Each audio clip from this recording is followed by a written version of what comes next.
Selamat malam, selamat bergabung di acara kisah tak terungkap yang akan diceritakan setiap malam Jumat pukul 10 malam. Cerita ini akan dibawakan oleh Nggot, di mana akan menceritakan serial tentang tetangga dan tempat tinggal. Jam 10 tepat sudah berdentang, saatnya kita mulai cerita ini. Rekan-rekan, silahkan menyimak. Kisah ini belum tentu ada akhirnya atau endingnya. Kami persilahkan rekan-rekan untuk menyelesaikan sendiri. Kita tunggu sebentar koneksi dengan Nggot. Oke. Halo Nggot. Ya, halo Pak.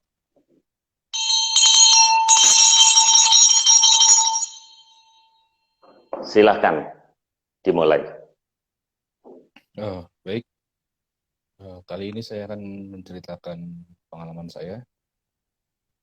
Lebih tepatnya itu saya dan teman kos saya. Waktu itu di tahun 2011, saya masih berada di Solo. Saya masih berada di satu kos-kosan di belakang kampus UNS dan dekat juga dari kampus ISI. Itu ada di Jalan Kabut nomor 3. Nah, tempat kos saya ini lokasinya cukup terpencil. Maksudnya bukan tempat yang ramai, walaupun di sekitarnya itu komplek kos-kosan, tetapi untuk sampai ke Jalan Kabut 3 itu jalannya memang agak naik turun, dan letaknya itu ada di pinggiran sungai. Nah, kawasan ini tuh cukup sepi. Jadi karena aksesnya yang kurang mudah, jalannya juga kurang terawat, banyak yang berlubang. Jadi memang daerah ini tuh punya kos dengan tarif yang cukup terjangkau. Jadi eh, meski begitu tidak banyak orang yang berminat untuk mengekos di tempat tersebut. Waktu itu saya masih semester 3. Teman kos saya ini adalah seorang mahasiswa baru. Dia dari Pati, Jawa Tengah. Kebetulan dia kuliah di jurusan ekonomi, di mana kampusnya itu sebelahan dengan kampus saya di Visipol. Nah, waktu masa orientasi siswa, masa ospek, itu teman saya sering pulang malam karena banyak hal yang harus dikerjakan di kampus, banyak tugas yang sering diberikan oleh kakak tingkatnya gitu. Jadi saya sering mendapati dia pulang malam. Kebetulan karena kamar kos saya itu ada di lantai 2 dan di ujung luar yang menghadap ke jalan. Jadi di gang depan kos saya itu kurang lebih saya tahu kalau ada yang lewat. Teman kos saya ini di minggu-minggu pertama dia pernah bercerita sama saya bahwa orang Solo itu ternyata ramah-ramah. Bapak-bapak pun terhadap saya yang pendatang itu tetap mau menyapa, tetap mau bercengkrama gitu. Saya waktu itu hanya mengiyakan karena pengalaman saya di kota tersebut juga kurang lebih sama. Hari berikutnya, teman saya ini cerita lagi, kayak gitu. Betul loh, Mas, orang Solo ini ramah-ramah. Bapak-bapak yang di depan itu juga ramah sekali karena setiap saya pulang, pasti kami menyempatkan ngobrol walaupun sedikit. Pasti tanya gimana tadi kegiatan di kampus, hal-hal semacam itu. Saya mulai mikir walaupun sebenarnya nggak terlalu saya tanggapi karena ya dibilang gang kos saya itu bukan jalan yang sering dilewati karena memang itu sudah di area yang di ujung perkampungan, di pinggiran sungai kayak gitu, jadi nggak banyak orang yang lewat di situ. Dan setahu saya memang di situ cuman deretan bangunan kos, tidak ada penduduk yang bertempat tinggal di situ.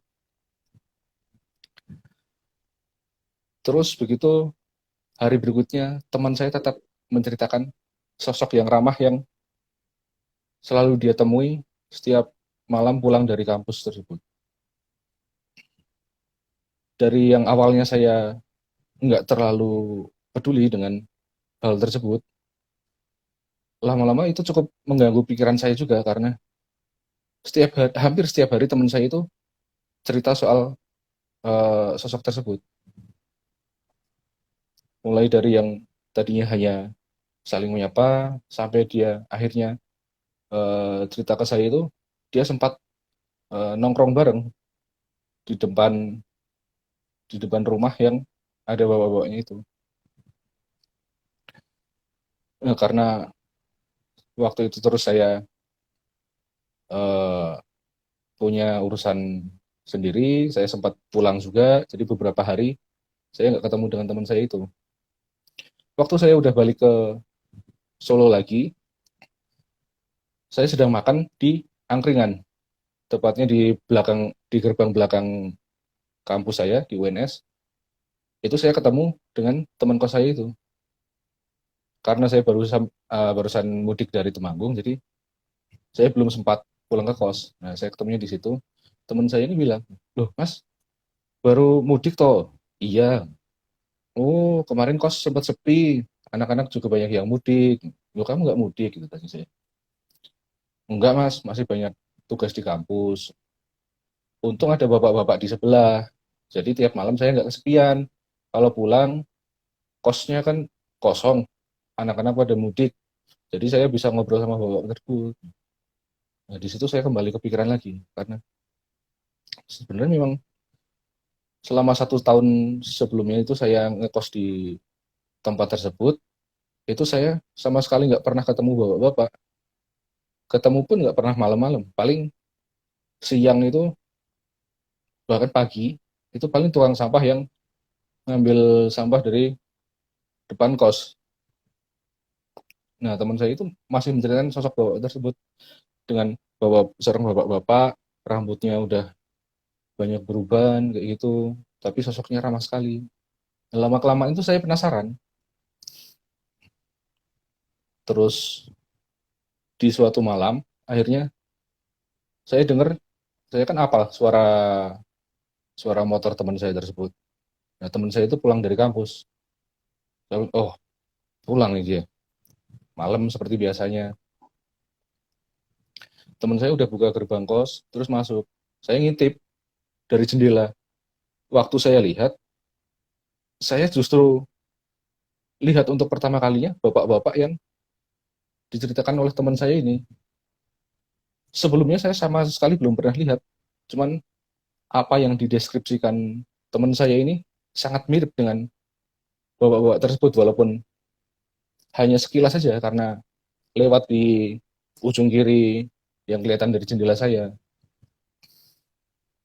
Saya mau nengok ke luar, tapi teman saya keburu lari ke kamar saya.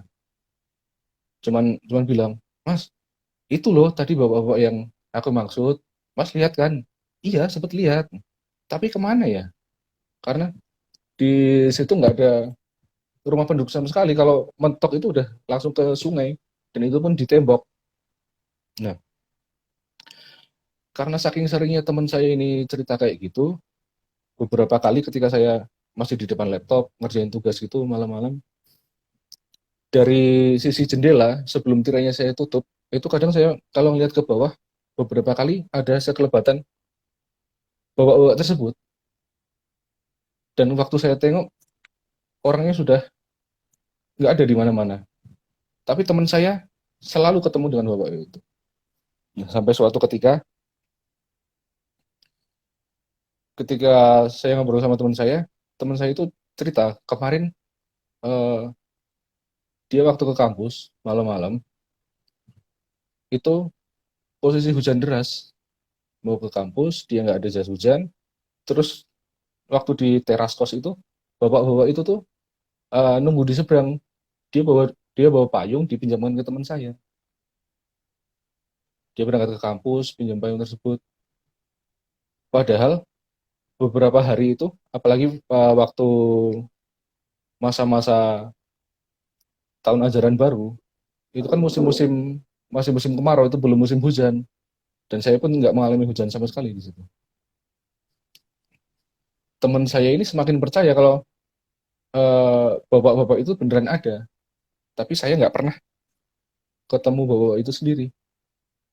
Memang di deretan situ ada di ke arah tembok yang ujung kali itu masih ada 4 bangunan kos lagi. Salah satunya kosong nggak terpakai. Nah, sampai suatu ketika malam-malam itu ada satu mobil datang ke situ. Saya keluar, terus orangnya kayak lihat-lihat bangunan kosong tersebut. Saya nyamperin terus tanya, ternyata orang tersebut adalah anak dari pemilik kos yang ditinggalkan tersebut. Nah, waktu saya bercerita membahas soal bapak-bapak yang diceritakan teman saya itu, orang orang itu kayaknya eh, melihat saya itu dengan pandangan aneh gitu. Tapi orang tersebut nggak ngasih tahu apa-apa. Setelah orang tersebut pulang, pagi harinya saya di angkringan yang di tempat saya langganan biasa makan di situ, saya dikasih tahu ternyata bapak-bapak yang punya kos tersebut itu sudah meninggal dengan ciri-ciri yang sama persis dengan yang disebutkan teman saya. Orangnya sudah tua, anaknya sudah berkeluarga semua, merantau, dan bapak itu tinggal sebatang kara di kos tersebut. Sampai akhirnya meninggal dan anak-anaknya pun nggak sempat mengurus jenazahnya. Setelah saya pulang ke kos dan saya menceritakan ke teman saya ini, teman saya ini malah ngotot, enggak, bapak-bapak itu beneran ada, mungkin beda orang. Orang waktu itu saya dipinjemin payung, saya ke kampus, hujan-hujan, saya pakai payung dari bapak itu, tapi belum saya kembalikan karena belum sempat.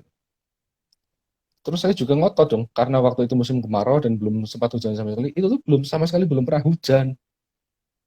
Gimana kamu bisa pakai payung ke kampus kondisi hujan padahal musimnya masih musim kemarau? Teman saya lebih ngotot lagi. Kalau nggak percaya, sebentar saya ambilin. Dia pergi ke kamarnya, mau ngambil payung yang dia maksud dipinjam dari bapak-bapak itu. Tapi mungkin hampir 5 menit kayak gitu, teman saya nggak balik ke kamar saya lagi. Saya samperin ke kamarnya, dia lagi diem di situ, pegang sebuah payung, tapi kondisi payungnya itu udah rusak, gagangnya udah bengkok, mungkin hampir patah, kertas payungnya itu juga udah usang, berlubang gitu. Saya tanya, kenapa? Ini payung ini yang saya pakai ke kampus waktu itu. Ya terus payung rusak ini? Enggak, waktu itu tuh enggak rusak. Loh, mana mungkin? Terus saya berdebat di situ, akhirnya eh, teman saya juga akhirnya percaya karena saya ajak ke tempat bawa-bawa angkringan yang tempat biasa langganan saya makan dan diceritakan seperti itu, teman saya itu baru percaya. Nah, karena setelah mengetahui kejadian itu, intensitas saya lihat sekelebatan bawa-bawa itu dari jendela kamar saya itu makin sering. Akhirnya saya merasa nggak nyaman dan saya memutuskan untuk pindah dari kos tersebut. Jadi begitu, Pak. Oke, oke, Nggot. Itu kan daerah kos-kosan kampus UNS isi. Kalau kita naik bis Iya, dari Surabaya, kita turun di perempatan Skarpace, kemudian iya, nyebrang ada Tugu, jalannya naik turun. Nah, di iya, situ ada banyak sepanjang itu kos-kosan, sebelah kanan ketemu isi, kemudian iya, UNS, ada lapangan tenis, terus ada langgar juga. Nah, suatu saat saya pernah di situ waktu SMA sama temen indigo. Nah, ketika kita ke sebuah kos-kosan, saya tidak tahu apakah ini kos-kosan yang sama atau enggak. Tiba-tiba dia tidak mau masuk ke pagar halaman tersebut. Nah, dia seperti terpaku gitu, akhirnya dia lari, berjalan tergegas. Nah, kita akhirnya juga nggak jadi. Nah, menurut dia, di situ ada satu bangunan kos-kosan yang katanya dulu adalah kuburan. Nah, Nggot sampai menyelidiki tanya-tanya sekitar situ atau enggak? Kalau saya pernah tanya sama tukang bangunan yang waktu itu mengerjakan renovasi kampus saya, itu sebagian UNS dan ISI itu tadinya bekas kuburan di zaman Belanda. Entah itu eh, ada kuburan massal, ada juga kuburan yang dipakai untuk bangsawan-bangsawan Belanda di situ. Makanya waktu untuk menggali pondasi gedung baru di fakultas saya itu, beberapa tukangnya itu nemu peti yang ada isinya pakaian, kayak perhiasan, gelang-gelang Hmm, kayak gitu. hmm. Nah, sebetulnya sosok bapak-bapak ini berarti tidak jahat dong. Dia hanya Eh, hmm, penampakan, ngasih ya. payung, dan kemudian waktu itu bagaimana ceritanya Nggot terus akhirnya pindah apa karena tidak nyaman? Jadi tidak ada yang salah dong sebenarnya Iya, dengan penampakan itu. iya, cuman kalau mengganggu sih enggak, Pak. Cuman karena makin lama itu makin sering saya lihat dan ketika eh, jadi kayak sekelebatan gitu, Pak. Kelihatan kayak ada yang lewat di bawah jalan kaki, suara sandalnya srek srek srek kayak gitu. Cuman ketika Hmm, bener-bener saya tengok buka jendela gitu nggak ada. hmm. Jadi saya Nah, duduk ngadep laptop kayak gini, samping sini saya itu jendela. Jadi kayak dari sudut mata itu kelihatan ada yang jalan kayak gitu. Cuman begitu diperhatikan nggak ada, Pak. hmm. Jadi makin lama kan Nah, makin terganggu, saya jadi memutuskan untuk pindah. temen God ini sholat atau enggak? Iya, Oke. Terus pada saat kejadian itu sebelum God tinggal di situ tanya nggak yang dulu-dulunya juga sudah ada atau hanya yang saat situ saja? dulu-dulu karena itu tadi, Pak, daerah situ tuh kurang diminati, Pak, kosnya buat jalannya, karena Oh, daerahnya sepi. Maka berarti dari harus itu murah dong kos-kosan ya? di situ ya murah. Di situ saya milih di situ karena Oh, karena cukup nggak punya duit sangat ya? terjangkau. Heeh, sangat Oh, terjangkau. God, Terus saya ngekos menurut di situ. God ini bapak-bapak ini mau menyampaikan message apa?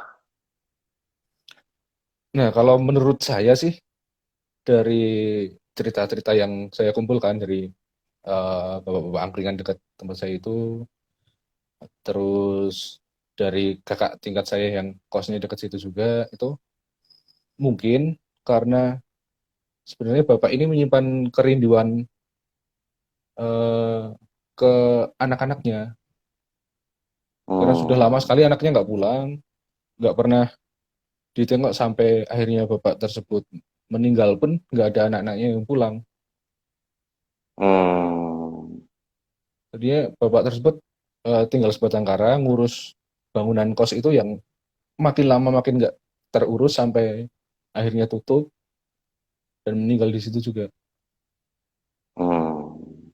Jadi ini ada dua bangunan gitu, Nggot, di tempat kamu sama yang bangunan angker itu, atau kos kamu ini sendiri yang angker sebenarnya. Nggak ada di sebelah, selisih dua bangunan sebenarnya. Hmm. Itu tadi kan kamu cerita ada jalan buntu ya. Bisa jadi Ya, aliran feng shui energinya itu tidak lancar. Makanya kita dalam membuat rumah atau dalam mendesain suatu tempat tinggal itu mesti harus diperhatikan aliran dua, aliran angin dan aliran air.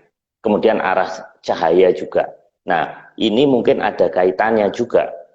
Nah, mestinya itu harus dijebol atau harus diarahkan seperti apa supaya sinar matahari masuk, angin lancar.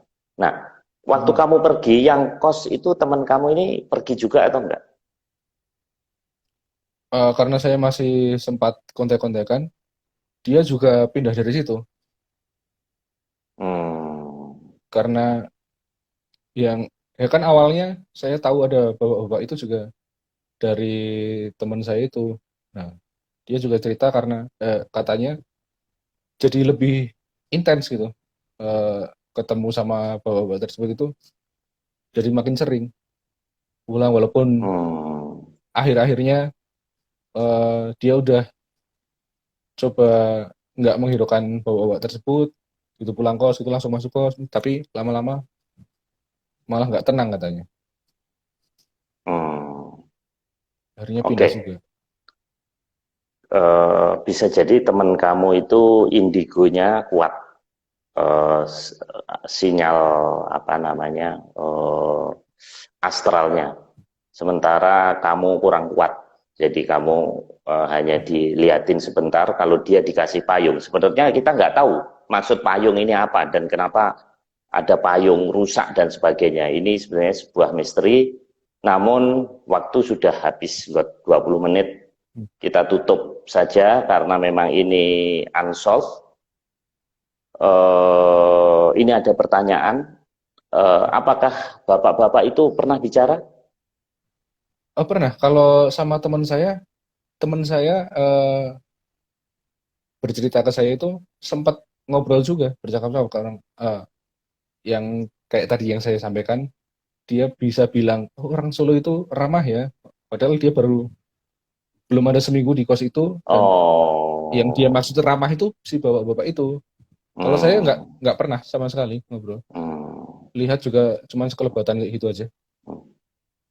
Kalau ketemu kamu suatu saat, tolong ditanyakan ramalan nomor buntutnya berapa, Nggot? Siapa tahu bisa keluar.